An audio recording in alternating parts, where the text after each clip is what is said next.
Hello and welcome to the Of Interest podcast. I'm Gareth Vaughan from interest.co.nz. Last week, COP28 wrapped up in Dubai, the United Arab Emirates. Officially, COP28 stands for the 28th meeting of the Conference of the Parties to the United Nations Framework Convention on Climate Change. Attended by tens of thousands of delegates from around the world, COP28 was presided over by its president, Sultan Ahmed al-Jabar, who is also the Chief Executive and Managing Director of the Abu Dhabi National Oil Company, or ADNOC, the UAE's state-owned oil company.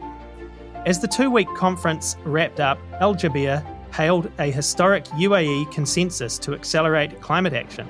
But did a massive talkfest in the desert, overseen by an oil baron, really achieve anything constructive in the fight against climate change?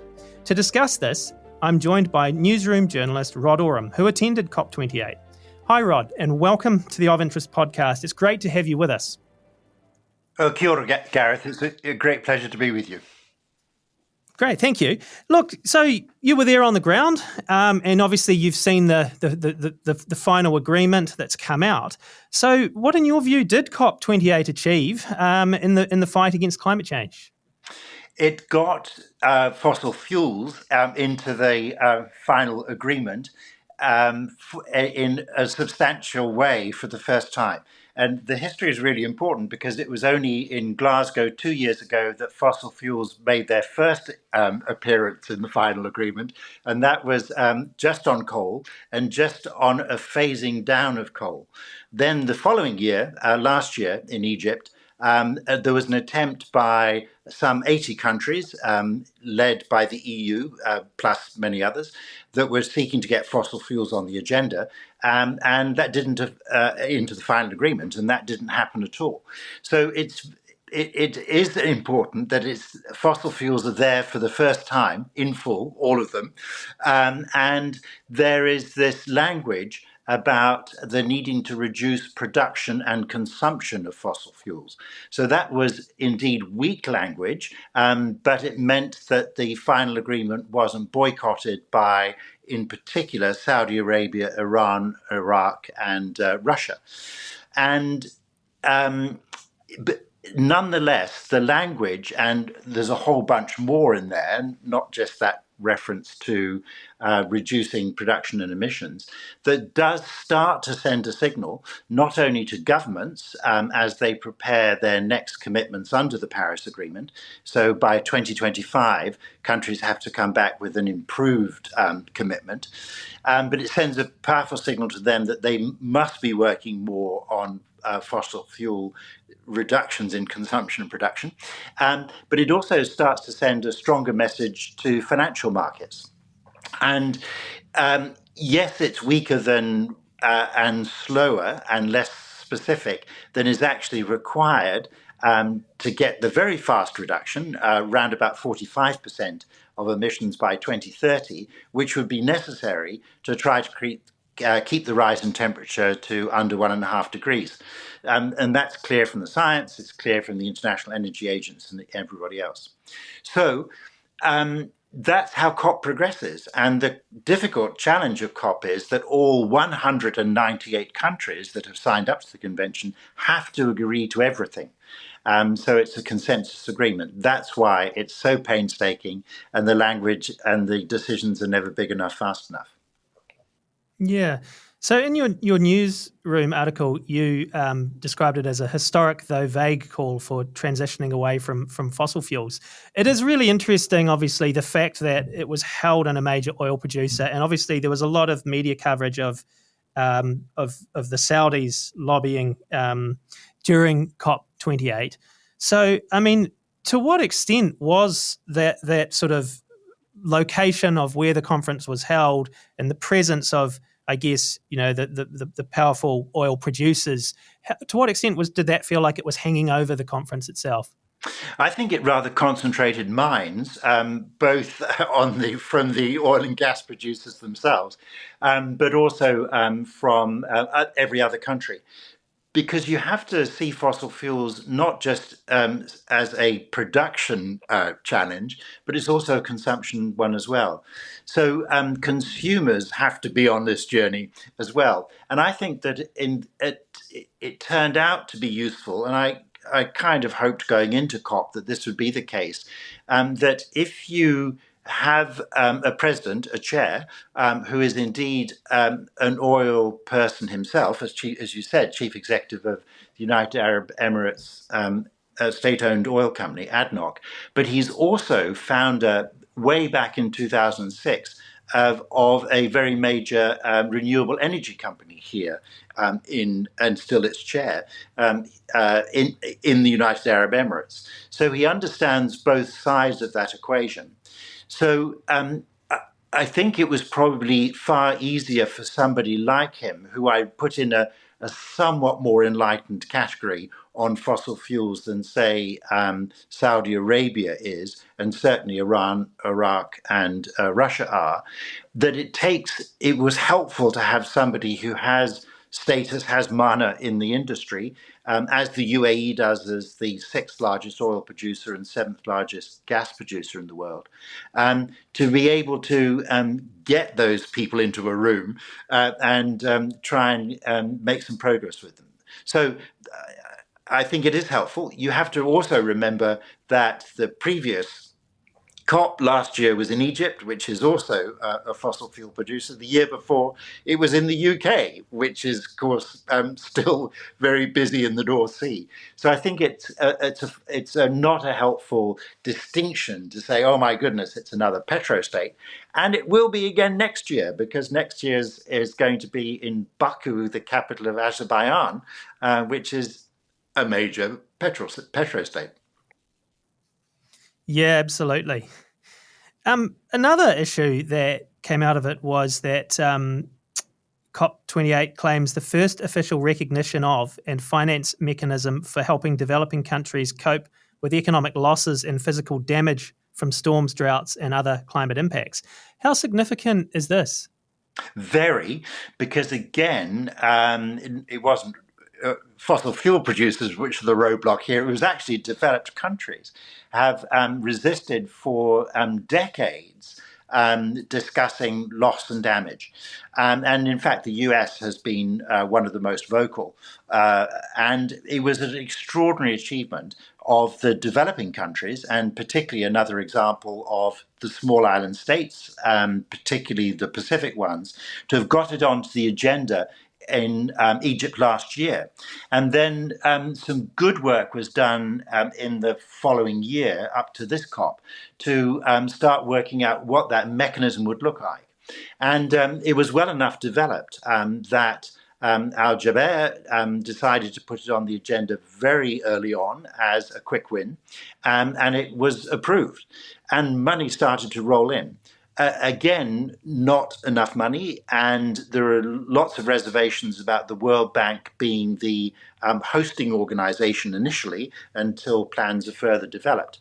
And again, there was resistance from the US. It really doesn't like that language of loss and damage because it feels that it opens up the way to reparations and saying, look, United States, you've been the biggest global emitter over history. So therefore, you've by large account caused this global climate crisis, and therefore you need to pay up. So that's why the US is very sensitive to this.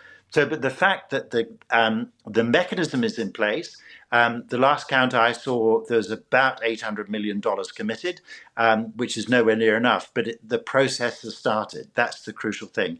And this is economic loss from climate impacts, and it's also damage caused by climate impacts. And those are very real in developed countries. So they need a lot of help financially on that. Just as the other big area of finance they need help on is to be able to invest in clean technologies so they can largely skip fossil fuel burning as a way of economic development. And just as they have largely skipped over landlines and went straight to mobiles, that's what these developing countries have to do. but they also need finance for that. And that's the other side of the finance equation that made some progress at COP. Um, and there was some satisfaction in that progress. But as ever, it's a question of how to ramp that up, how to speed that up. Okay. There was also a global renewables and energy efficiency pledge. What's that all about? There are two elements to that at a headline level. One is to triple the capacity that we have for renewable generation, and the other one is to double the rate of improvement of energy efficiency by 2030. So those are enormous goals in themselves. But that's again very useful goals, and that went through pretty quickly with not nearly as much pushback from the fossil fuel producers. But again, it sends that very powerful signal both to governments as they work on their policies and programs in their own countries for this energy transition, but also to financial markets. And I think the key test in financial markets, both of that language on fossil fuels, but then this language on a big increase in renewables, is how quickly we start to see a reappraisal of the market cap of oil and gas companies. And how quickly we'll see an appraisal that says, oh, maybe they aren't going to be burning, they won't be producing as much as we thought, say, over the next 10 years, because people won't be burning as much, because governments have started to shift, consumers have started to shift, renewables are escalating at a rapid pace. And that, to me, is going to be the acid test as how soon we start to see that revaluation in the stock markets of oil and gas companies. There was also a COP28 UAE Declaration on Agriculture, Food and Climate. Obviously, any mention of agriculture is always of a lot of interest to New Zealand. What does this mean, and are there any actual commitments made on agriculture that have come out of COP28? On agriculture, all the decisions were again very broad brush. But again, it's a very important COP because remarkably, land use and agriculture and ecosystem resilience, how biodiversity and ecosystems our countries deal with them in policy and market terms and emissions terms and the rest in ways to make them more resilient as the climate changes. This is the first COP that agriculture has had that prominence. It's the first time there has been any declaration on agriculture. So this UAE declaration is important.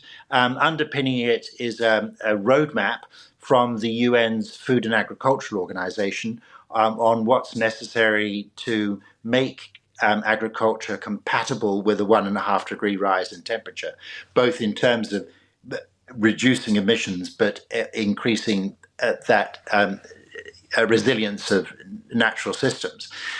But again, I know it's frustrating to say that it is at a high level, but what then happens in COP is that once there is that high level agreement in place, with all the countries of the world agreeing, or at least 198 of them, there's a few holdouts that aren't members of the convention, is that an amazing system of work programs start to develop where countries come together to trade ideas, trade information, to create those structures, those work programs, financial mechanisms and the rest to start operationalizing these things. So now agriculture and indeed likewise with that fossil fuel progress, that's where we will start to see those initiatives really start to blossom over the next year or two. From a New Zealand perspective, there was quite a bit of coverage back here on New Zealand winning Fossil of the Day early in COP28, which relates to the new coalition government's plans to reverse the ban on offshore oil and gas exploration. And obviously the fact that the new climate change minister, Simon Watts, attended also got some coverage. Just be interested to hear from you. I mean, how do you assess New Zealand and New Zealand's role at COP28, if there is much to assess at all? I'll deal first with fossil of the day. This is a feature of COPs for many years now, and it's decided by the Climate Action Network, which is an international network of more than 1,000 environmental groups, climate related, from around the world. And they are very organized and do a lot of policy development, lobbying, public engagement, and the rest year round, not just at COPs. So, fossil of the day is a way of drawing attention. Realistically, when you look at who else won fossils, we are very small. We're a very small dinosaur in that sense, because other winners were the United States, were Japan, were Alberta, for example, as the major, as the big oil and gas producer in Canada. I thought it was interesting that New Zealand won. I think there was a bit of politics in that. But the fact remains is that if, assuming our new government is going to follow through on its campaign promise, in overturning the ban, that will mean we will almost certainly be asked to remove ourselves as a country from the Beyond Oil and Gas Alliance. Which is a group of countries that are making quite substantial commitments to try to wind down oil and gas production and use. And it's a group that's growing. And so it would not reflect at all well on us if, following our new government's decision to overturn that ban, that we get ejected from the Beyond Oil and Gas Alliance. That's good company that we would it would count against us for being forced to exit. Look, there's a really big issue here. I mean, from a New Zealand perspective, the ban only applied outside Taranaki. So Taranaki offshore. But that's the only place that so far oil and gas companies have found gas and oil that they've brought to commercial production. We know, and they know, that there's still geology to explore in Taranaki onshore and offshore. We know that Todd Energy has been sitting on the a gas find off Raglan for 20 years and has just filed an application to continue to hold that license, which isn't affected by the ban because it predates it. And it's not a great deal of gas, but it's a sign that we do have resources. And I think it's incredibly unlikely that any overseas explorer will want to come back to New Zealand because we're a long way from anywhere else, so it's challenging logistically. It's challenging politically because when we next get a change of government, 1 term, 2 terms, 3 terms from now, however long it is, that ban would probably come back in again. And there is this simple fact that although international oil and gas companies have been spending a lot of money exploring further offshore, deep offshore, in the Great South Basin, for example, they haven't found anything that they want to commercially develop. And elsewhere in the world, it's a lot easier to find gas, a lot more economically, where there's a lot more infrastructure to be able to export the gas. So people would be wanting to find a substantial amount of gas so they could export. And that's just not going to happen from New Zealand for all of those reasons. So that's why I think it's incredibly misguided of the government to overturn this ban. That we're going to have plenty of gas. There's no need to, as we progress on this energy transition, we're already seeing gas use declining. We're already seeing very heavy users of gas starting to transition to electric energy. So that's why I think it was a political stunt, if you like, on behalf of National to put that in their campaign pledges. And did Simon Watts make much of an impression? He came, in his own words, very much in a listening mode, and he clearly enjoyed talking to the considerably larger number of New Zealand delegates here, particularly from business and indeed from civil society too, compared with other COPs. But apart from that, New Zealand had an incredibly low profile. Yes, our very small delegation of government officials, very smart, very talented, very hardworking people from Ministry of the Environment and MPI, for example, who were doing their long-standing role of being good faith, no particular hidden agenda in discussions and negotiations, and coming up with good language to get people through problems in those negotiations. So, and indeed, Kay Harrison, our climate ambassador stroke chief negotiator, is very experienced and well respected. So that was useful, but New Zealand still was very low profile because we made no initiatives. We made no new commitments. And yes, there was a change of government only days before COP started. I think that our new climate minister was only sworn in about 48 hours before he left to get up to Dubai. But even if Labour was still in the government, they wouldn't have done much either because they were keeping a pretty low profile during their two terms.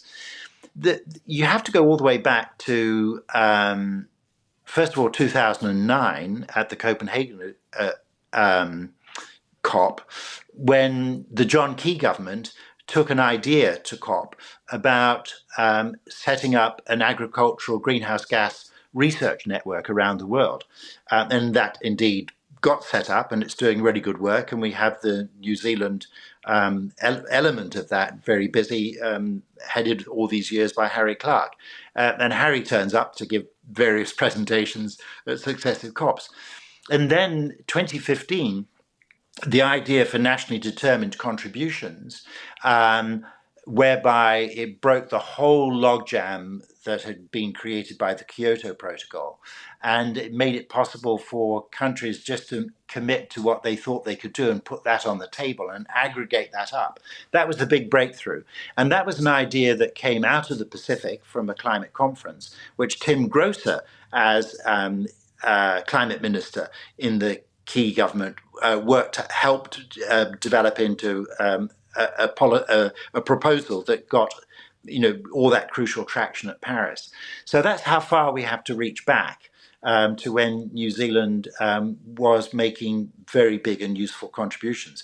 One last thing is that we don't have a pavilion at COP, and yet, which is a great place for countries to run programs, particularly with other countries, to showcase what they're doing and to create some, not just higher profile, but some new relationships. And countries the same size as us, or only slightly bigger, have some very impressive ones and very impressive programs, but we don't. Having said that, the New Zealand government for some COPs now has financially supported the Pacific Islands with what's known as the Moana Blue Pacific Pavilion. And that had a very good program and lots of people turned up for it. But New Zealand was kind of absent from that South Pacific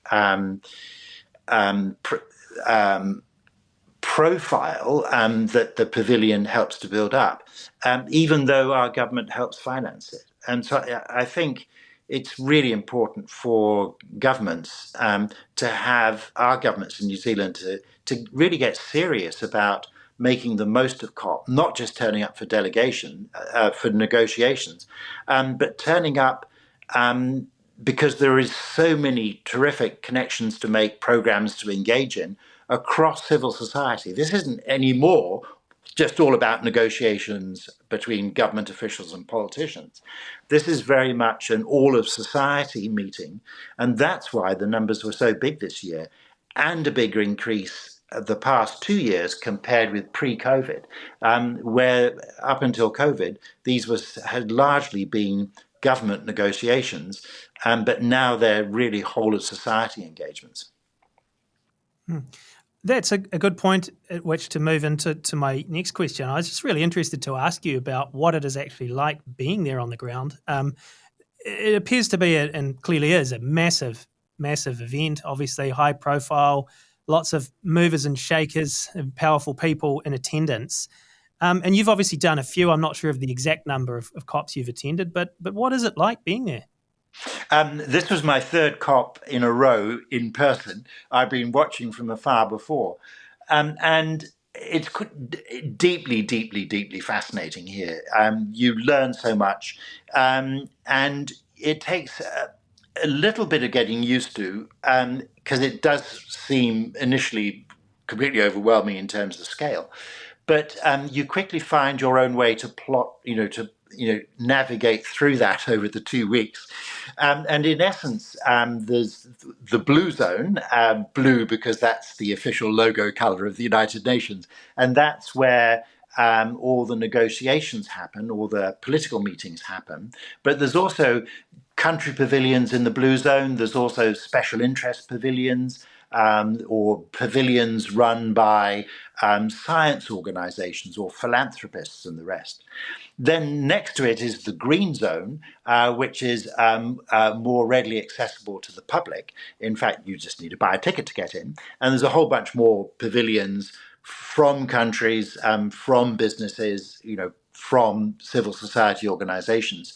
And then there's what you could call the city zone, which is conferences which are absolutely target to COP, being held in major convention centres, for example, elsewhere around the city. So there was especially a good array of agricultural ones, and green finance ones, and a very, very interesting one which brought together business and philanthropists to see how they could create sort of new forms of finance.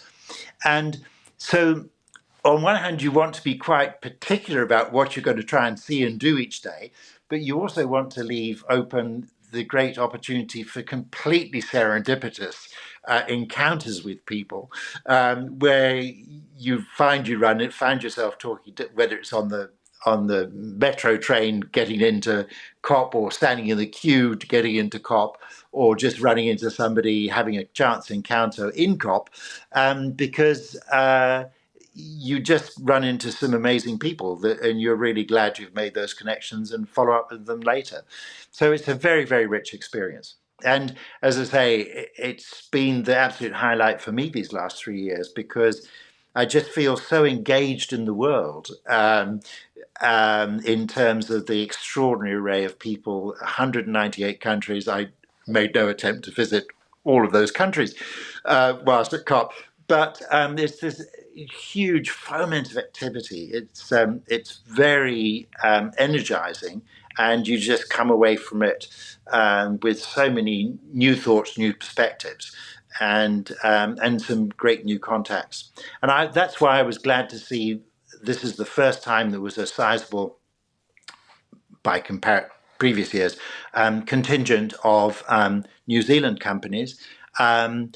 Quite a few of them members of the Sustainable Business Council, part of Business New Zealand, and its climate leaders function in that, but ranging all the way down to really small companies in New Zealand that are doing very particular targeted things in climate and deep sustainability, or in nature or ecology. And they come because they already have international partners or people they work with. And so they want to spend time with them and build up that some more. So that's why it's so valuable to be here.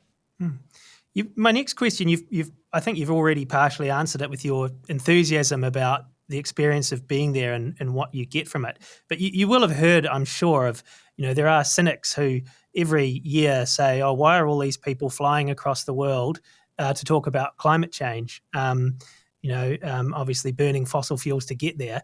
How do you respond to them?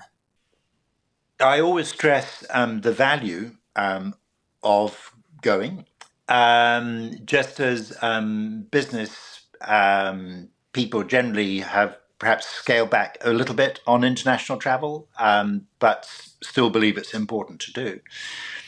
The the next point I make is that don't look to COP for the astoundingly big breakthroughs, because you have to have this consensus agreement.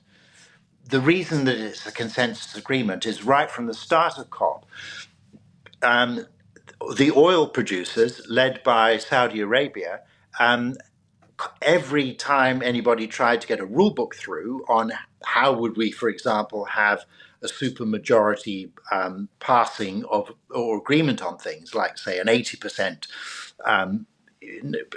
percentage of 80% of countries were in favor, it would pass.